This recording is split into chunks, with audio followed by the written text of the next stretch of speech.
प्यारे बच्चों, बहुत बहुत स्वागत है आप सभी का एक बार फिर से DSR फॉर यू में। बच्चों, आज के इस वीडियो में मैं आपके लिए कक्षा 10वीं जो प्री बोर्ड एग्जाम चल रहे हैं MP बोर्ड के 2023 के, उसका आपके लिए गणित विषय का सेट सी का फुल सॉल्यूशन लेके हाजिर हुआ हूं। बच्चों, बहुत अच्छे से इस वीडियो को देखिएगा और समझिएगा। इस वीडियो में मैंने बहुत अच्छे से पूरा वीडियो समझाया है और आपको उत्तर लिखने का तरीका भी बतलाया है। तो सबसे पहले शुरू करते हैं हम अपने सही विकल्प से। देखें, सबसे पहले आपके सामने ये पूरा प्रश्न पत्र है, इसमें आप देख लें, ये पूरे आपको निर्देश हैं। इसके बाद बारी आती है हमारे सही विकल्प की। सही विकल्प है, पहला है संख्याओं 5, 15, 20 के लिए LCM और HCF का अनुपात होगा। मतलब आपको इसमें क्या करना है बच्चों, 5, 15 और 20 का आपको LCM निकालना है और HCF भी निकालना है, और इसका फिर आपको रेशो फाइंड कर देना है कि रेशो इसका जो होगा वो कितना होगा। तो ये तो बहुत बेसिक सा कॉन्सेप्ट है, ये आपसे बन जाता होगा। देखिए, सबसे पहले संख्याएं दी हुई हैं कितनी, 5, 15 और 20 दी हुई है। तो देखिए, 5 के फैक्टर तोड़ेंगे आप तो आ जाएंगे कितने, 5 एकम 5, 15 के आ जाएंगे 5 गुणे 3, मतलब पहले 3 लिखना पड़ेगा, है ना। इससे क्या है, एक सीक्वेंस रखोगे तो वो ज़्यादा बेहतर रहता है। ठीक है, देखिए पूरा एक तरीके से बता रहा। 5 को आप लिख लोगे 1 गुणित 5, 15 को लिख लोगे आप 3 गुणित 5 और 20 को लिख लोगे आप 4 गुणित 5। ठीक है, कैसे लिखेंगे, 2 दूनी 4 गुणित 5। अब इसका जब बारी आती है बच्चों HCF काउंट करने की, तो HCF कैसे निकालते हैं ये आपको पता होगा। HCF मतलब तीनों में जो चीज़ कॉमन हो, तो देखिए तीनों में 5 कॉमन है तो ये HCF आ गया 5। और LCM का मतलब होता है सब कुछ ले लिया जाता है ना। यहाँ से अपन 1 को तो लिया नहीं जाएगा, यहाँ से हमने 5 को लिए, अब हम लेंगे यहाँ से, तो देखो 3 लेंगे और ये 5 को नहीं लेना है क्योंकि एक बार ले चुके हैं, अब ये आए 2 बार 2, तो इसको हम ले लेंगे। कुल मिला के आ गया 5 तिया 15, 15 दूनी 30 और 30 दूनी 60। ये कह रहे हैं इस प्रश्न में आपसे कि LCM और HCF का अनुपात कितना होगा। तो LCM का वैल्यू कितनी है, 60, और HCF का मान कितना है, 5। इसको जब हम सॉल्व करेंगे तो ये कितनी बार जाएगा, 12 बार, 12 पंचे 60 होता। तो ये होगा इसका सही आंसर। तो जो आपका देखिए रेशो का काउंट करना है, तो यहाँ ऊपर आ जाएगा 12 और नीचे आया 1, तो ये आ गया रेशो 12/1, मतलब कि 12:1। तो इसका जो आंसर होगा पहला वाला ऑप्शन नंबर D सही होगा। ठीक है, तो इसमें आपको लगा लेना है ऑप्शन नंबर D, पहला वाला। ठीक है, बारी आती है, देखें, या तो आप इसके पूरे उत्तर आपको अभी देखना है तो आप उत्तर देख सकते हैं, और नहीं देखना तो मैं आपको समझा दे रहा हूँ। आपको उत्तर दिखा दूँ मैं, यहाँ सारे के सारे उत्तर ये हैं। देखिए, कुछ बच्चों को केवल उत्तर से मतलब होता है, तो उन बच्चों के लिए ये हैं पूरे उत्तर। पहले का उत्तर होगा D, दूसरे का उत्तर होगा -B/AC, तीसरे का उत्तर ये वाला आएगा। ये कंडीशन होती है अद्वितीय हल की। ठीक है, हालांकि इसमें अद्वितीय हल होने का प्रतिबंध पूछा गया था। ठीक है, तो ये हो गए। चौथे में का उत्तर होगा A, मतलब -4। पांचवे का उत्तर होगा C, 2, और छठवें का उत्तर हो जाएगा B, मतलब इसके निर्देशांक आ जाएंगे 1 और 2।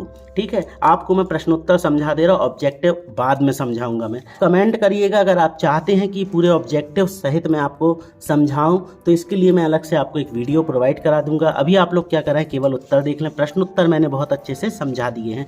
तो ये पहले प्रश्न के उत्तर हो गए बच्चों। इसके बाद बारी आती है हमारे प्रश्न क्रमांक दूसरे की।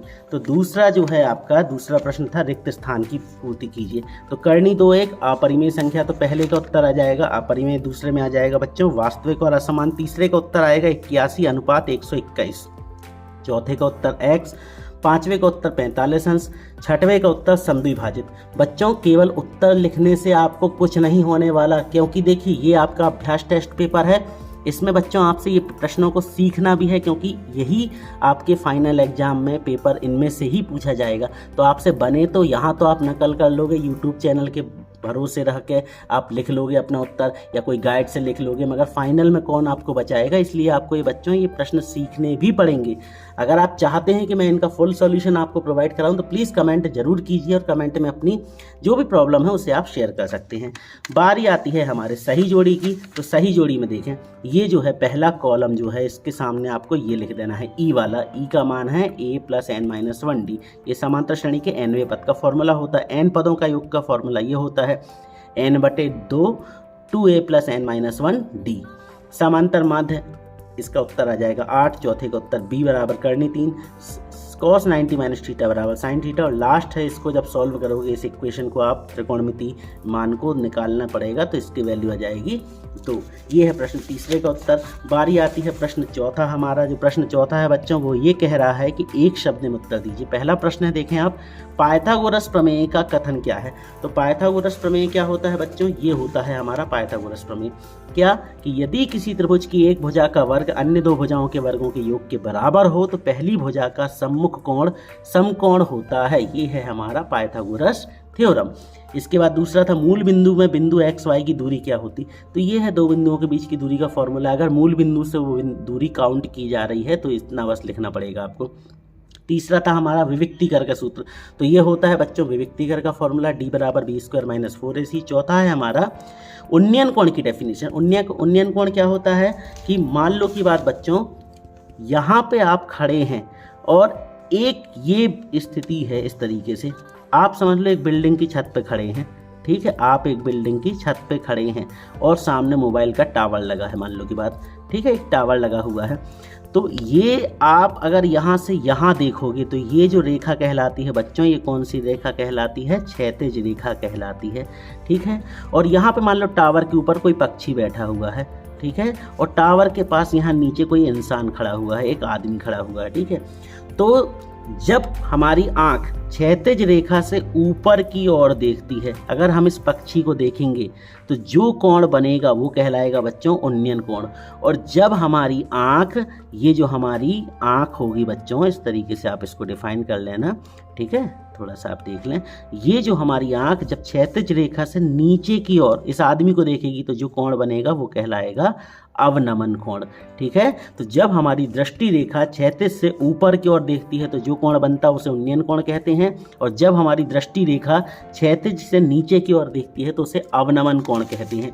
ये है हालांकि उन्नयन कोण की डेफिनेशन। क्या, जब कोई वस्तु हमारी आंख की क्षैतिज रेखा से ऊपर हो तो उसे देखने के लिए प्रक्रम में हमारी दृष्टि रेखा जिस कोण से ऊपर को मुड़ जाती है उसे उन्नयन कोण कहते हैं, ठीक है। अवनमन कोण किया जाए तो आप नीचे की ओर लिख देना, यहाँ से क्या हो जाएगी, नीचे की ओर मुड़ जाएगी, ठीक है। अब इसके बाद चौथा है अपना, पांचवा है, वृत्त की स्पर्श रेखा वृत्त को कितने बिंदुओं पर प्रतिच्छेद करती है। अब सीधी सी बात है, एक अगर हमारा ये वृत्त है, इसकी स्पर्श रेखा यहाँ से स्पर्श करते हुए निकल गई तो यहाँ कितने बिंदुओं को टच करी, उसने टच करी या काटी, तो कितने बिंदु को काटी, केवल और केवल एक। तो इसका उत्तर आ जाएगा बच्चों एक। अब बारी आई वृत्त का क्षेत्रफल। तो वृत्त का क्षेत्रफल होता है पाई आर स्क्वायर, जहाँ आर क्या है, वृत्त की त्रिज्या है। पांचवा क्वेश्चन है हमारा सत्य असत्य। सत्य असत्य में बोल रहे हैं, यदि दो त्रिभुजों में संगत कोण बराबर हो तो त्रिभुज समरूप होंगे। हाँ भैया, सत्य बात है ना, अगर संगत कोण, उनकी कोण की वैल्यू भी इक्वल है तो वो क्या होंगे, कोण की वैल्यू समझ रहे हैं ना। मान लो कि बात बच्चों, दो कोण दिए हुए हैं, एक दो त्रिभुज दिए हैं, एक ये मान लो यहाँ पे जो कोण बन रहा है और एक ये त्रिभुज दे दिया गया है इस टाइप से, ठीक है। ये है त्रिभुज ए बी सी, ये है मान लो पी क्यू आर। मान लो ये है 60 डिग्री का और ये भी 60 डिग्री का है।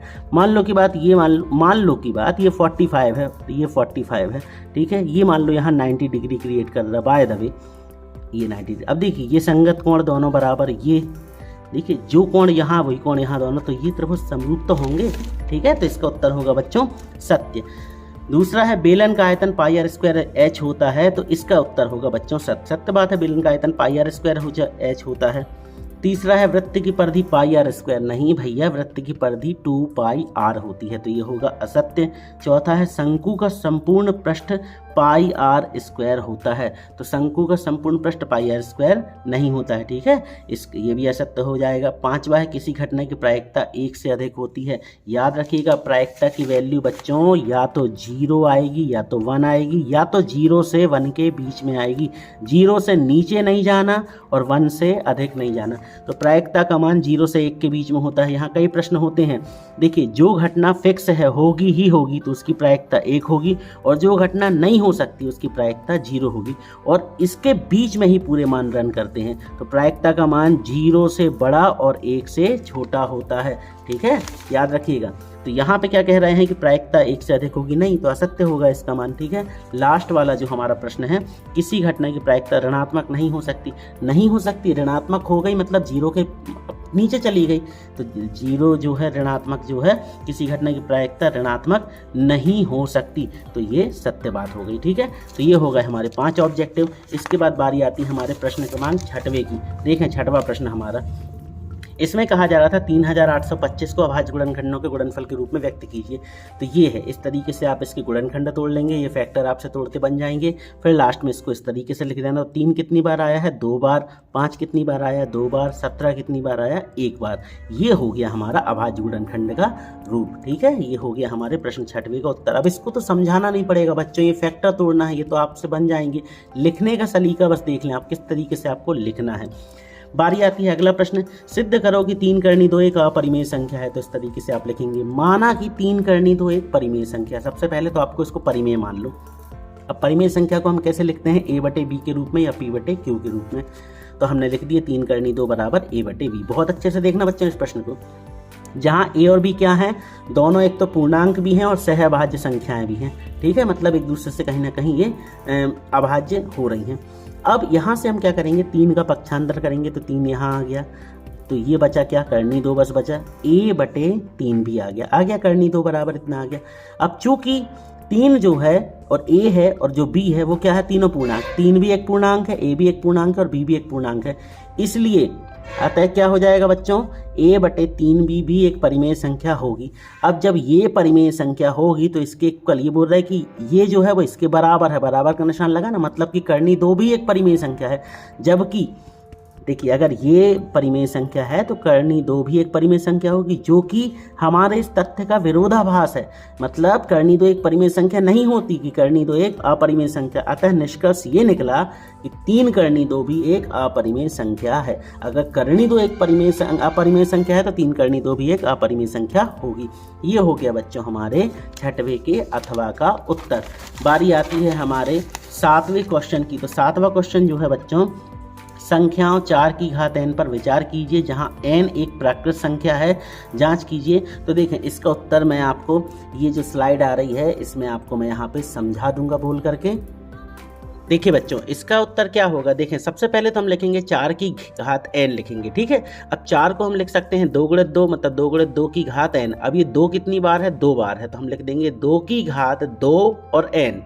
ठीक है, अब ये कह रहे हैं कि यदि संख्या 4 की घात n 0 पर समाप्त हो रही है, तो 0 कब आता है, जब उसमें 5 से डिवाइड होना चाहिए वो, क्योंकि 5 के टेबल में 0 आता है। ठीक है, अर्थात 4 की घात n के गुणनखंड में 5 आना चाहिए, जबकि 4 की घात n बराबर क्या हो रहा है, 2 की घात 2n।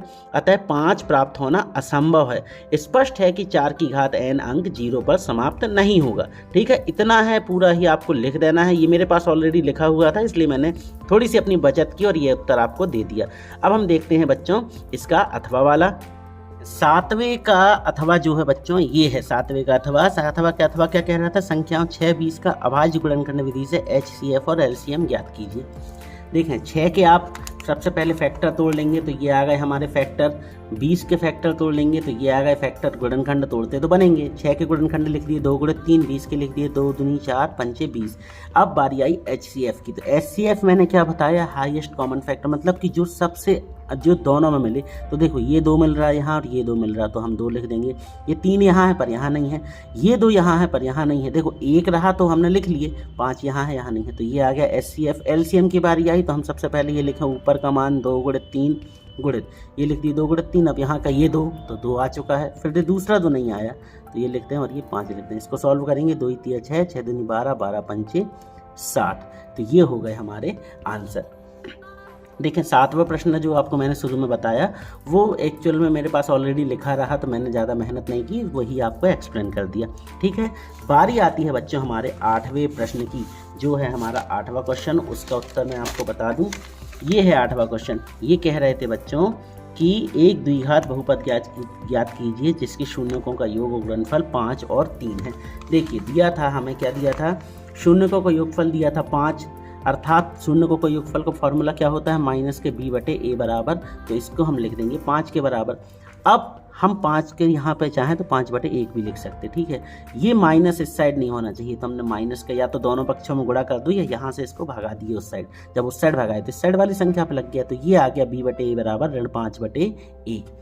दूसरी कंडीशन दी है शून्यकों को गुणनफल 3 दिया हुआ है, तो शून्यकों को गुणनफल का फॉर्मूला होता है c/a, तो c/a बराबर हमने लिख दी 3/1। अब देखिए यहाँ कंपैरिजन कर लें, b के सामने -5 है, a के सामने 1, यहाँ c के सामने 3 है, a के सामने 1, मतलब a में दोनों जगह 1 मिल रहा है, तो a बराबर 1, b बराबर -5, c बराबर 3 आ गया। तब बहुपद होगा, बहुपद का फॉर्मूला क्या होता है, ax² + bx + c, तो यहाँ पे a की वैल्यू 1 रख दिए तो 1 तो मान होगा नहीं, x², b की वैल्यू -5 रख दिए तो -5x + 3।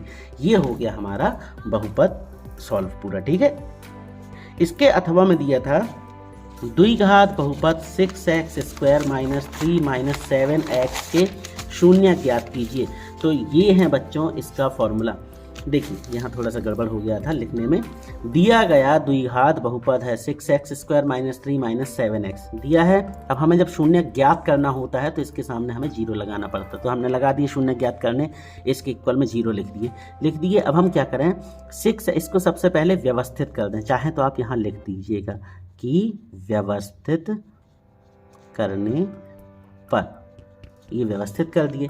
तो स्क्वायर वाला टर्म, फिर बिना स्क्वायर वाला, और फिर अचर पद, ये लिख दिए। अब हम क्या करेंगे, इसके मध्य पद तोड़ेंगे। मध्य पद तोड़ने का बच्चों फॉर्मूला आपको मालूम होना चाहिए। मध्य पद कैसे तोड़ा जाता है, बहुत सिंपल सा कॉन्सेप्ट है मध्य पद तोड़ने का।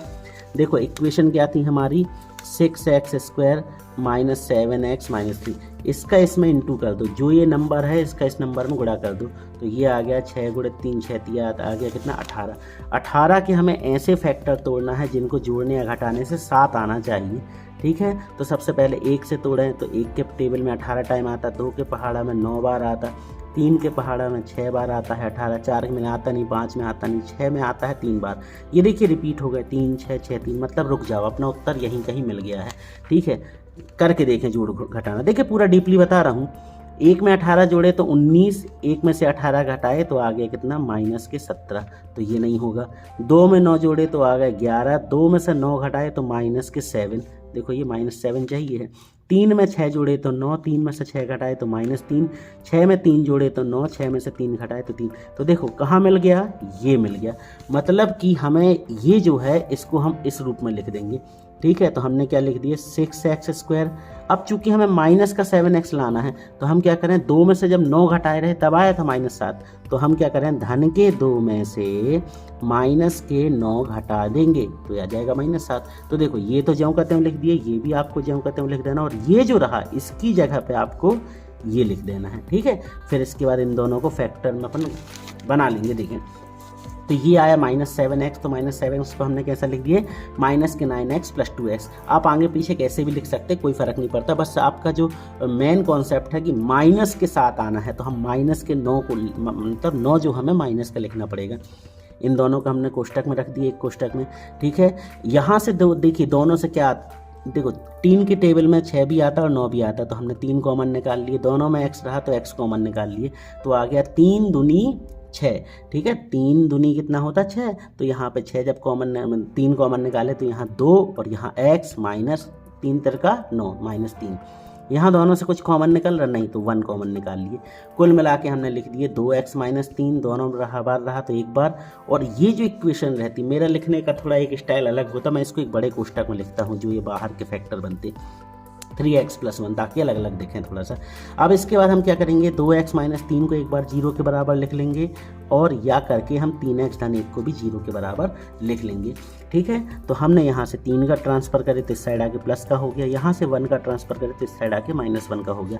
अब हम यहाँ से 2 का पक्षांतर करेंगे तो 2 बटे में आ गया तो हो गया 3/2, यहाँ से हम 3 का पक्षांतर करेंगे तो 3 बटे में आ गया तो हो गया ऋण के 1/3। तो कुल मिला के आ गया x बराबर 3/2 और x बराबर ऋण 1/3।